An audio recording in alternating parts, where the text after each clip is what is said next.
Look, usually I don't cover stories like these as I feel that they're generally a waste of time and don't offer much value to the community. However, enough is enough. I can be kind of papa bearish when it comes to my community. And of course, we all know that there are drivers out there who shouldn't be driving. But I know that those drivers are few and far between. So when stories start flying around the internet and then the media perpetuates those stories, there had better be some substance behind them. We're going to be going through the claims of one customer's and the media's response to it. But this video is about a much bigger problem that seems to be getting worse. In this video, we're going to analyze the story that recently went viral and discuss whether a driver's call to police actually happened or if it's just another lying TikToker. Here's what allegedly happened.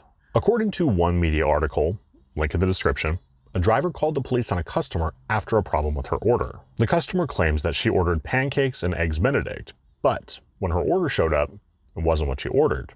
So she called DoorDash for a refund. It's important to note that according to this customer, DoorDash offered to have this order redispatched, but she declined. We'll be getting into that more a little later. Allegedly, she took the refund and threw away the order, despite some of it being what she was craving. And those aren't my words. That was quoted in the article. Now, apparently, she decides to go about her day. Approximately an hour and a half passes when she hears banging on her door. After peeking outside, she sees a cop car, so she decides to open the door. She claims that there was a cop outside her front door with a random man who claimed that he was her driver. She claims he was there to redeliver the correct order and pick up the incorrect order. But problem was, she threw it away. All right, so according to this woman, the driver called the cops after he tried to redeliver the order, but she didn't answer the door. We're going to dissect this, and I am not going to go easy on her because it's clear to me that she's lying through her teeth. Chances are, you're a driver too, so you know there's some problems with her story. Okay, so this started because she supposedly placed an order and got incorrect items and then called DoorDash for a refund. Okay, sure, I can buy that. Mistakes happen. Sometimes the wrong receipt is taped to a bag, or the driver just grabs the wrong bag. The first thing that I take issue with here is the fact that she declined to have the order redispatched, as if she was given the option. The way this would have played out had it actually happened is she would have gotten her refund and then DoorDash would have told her she has to go in and manually replace the order herself. Grubhub is the only one of the big three that will redispatch orders, but making up total bullshit about a Grubhub driver wouldn't make her go viral, would it? All right, let's move on. She claims that she threw the order away, despite some of it being what she was craving. So, I mean, if it's what she was craving, you'd think that's what she would have ordered. However, what I take issue with is DoorDash makes it clear that they can do what they want with the incorrect order. They can eat it, they can throw it away, but a driver is not coming back for it. Basically, she was well aware that she could have eaten it. Now, since she was craving it, even though it wasn't what she ordered, and she knew a driver wasn't coming back for it, wouldn't it make sense that she would have eaten at least part of it? So that seems a little odd. Suspicious, but I'll give her this one. After an hour and a half of not eating the food she was craving, she heard banging on her door only to find a cop and a random man who claiming to be her driver. She claims that the driver was there to redeliver the correct order and pick up the incorrect one. Police report, or it didn't happen. This lady is so full of shit. I want you to let me know in the comments how many times DoorDash has sent you back to a customer's house to pick up the incorrect order. Don't worry, I'll wait. The only time that I have ever gone back to a customer's house is when I have made a mistake and delivered to the wrong address. So essentially, this woman wants us to believe that DoorDash gave her a full refund and then offered to redispatch an order, which they never do, did it anyways against her consent, and somehow, magically, the same driver got it and then showed up with the cops. This woman not only lied and slandered somebody who may not even exist, but she went on to complain about how gross it was that he wanted to pick up the incorrect order after it had come into her house. Let me know in the comments if you think that this driver actually called the cops because he couldn't get a customer to open their door. Let's not forget, the timer exists for a reason. Now, I'm not necessarily inherently against the idea of getting police involved in very rare circumstances. In previous videos, I've talked about occasions where you may want to. For example, if a customer lies and says that the order never showed up when you know for a fact it did, and that's the difference between your account getting deactivated and not, might not be the worst thing in the world. Just never confront them yourself. But let's assume that everything she said is true in some parallel universe. Do I think that this driver got the police involved? Of course not. All right, clearly I don't believe a word of what she says. This is nothing more than somebody else trying to use us to go viral.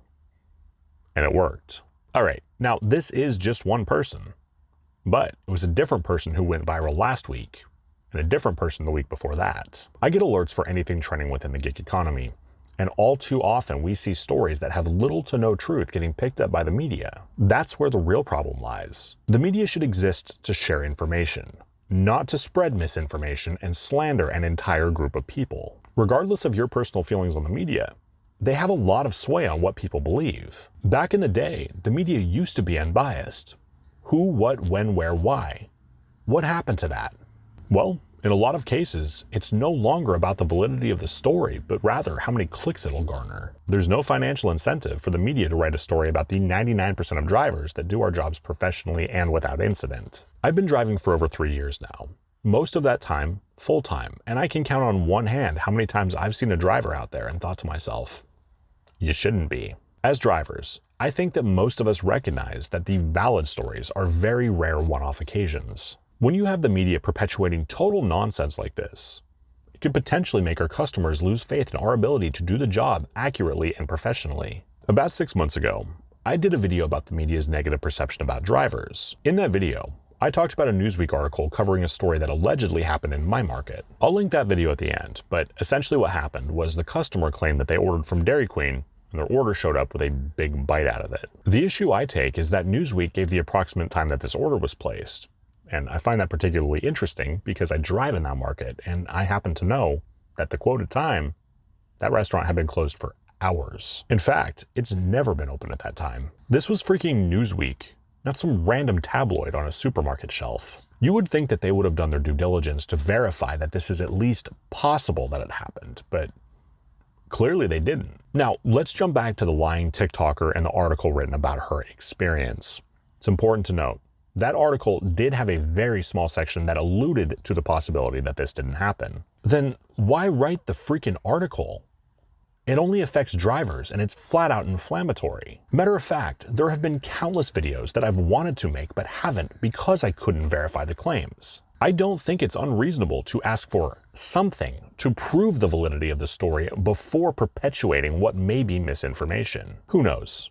Maybe that might be an extreme mindset these days, but I'm of the opinion that the media has a responsibility to get it right. And when they don't, I feel that they owe it to the public to correct the story. Moving forward, I would encourage the media to reach out to a couple of drivers or even DoorDash themselves to verify if these claims are even possible. I was so put off by yet another article that makes us look like dirtbags that I felt the need to reach out to them. This is the first email I sent. I did get a friendly response to that email, seemingly wanting to answer my questions. I then followed up with this email, and as of the filming of this video, I haven't heard back. I don't think somebody asking the media what steps they took to verify a story should ever be a hard question to answer. If they end up responding to my second email, I'll leave a pinned comment, but I'm not holding my breath. In the video I'm going to link at the end, I referenced a poll that accused a huge percentage of drivers of doing some very unethical things. I reached out to both the group who conducted the poll as well as the author who wrote the article to see how they came about those numbers. And you guessed it, I didn't hear back from either of them either. It's really easy to put an entire group of people on blast, but when it comes down to proving the allegations, not so easy anymore, is it? As a result of my channel growing, as well as being a contributor for the Rideshare Guy, I've talked to the media several times in the past few months. And unfortunately, my takeaway has been that if it doesn't fit their narrative, it's just not going to make the story. Just once, I would love to see an article that reads something like 99% of DoorDash drivers do their job safely, effectively, and honestly. But of course, we'll never see that story because it wouldn't get any clicks and it wouldn't make them money. At the end of the day, all we can do is be responsible for ourselves. Be polite, be courteous, and be honest. Your customers will remember that. If this video resonated with you, check out this video where I talk about the media's bias against drivers. I promise that video will not disappoint. Also, if you haven't done so yet, please do consider pressing the like button and subscribing to my channel. I would like to thank you for taking time out of your day to watch one of my videos. Be safe, be prosperous. My name is Zach. Take care.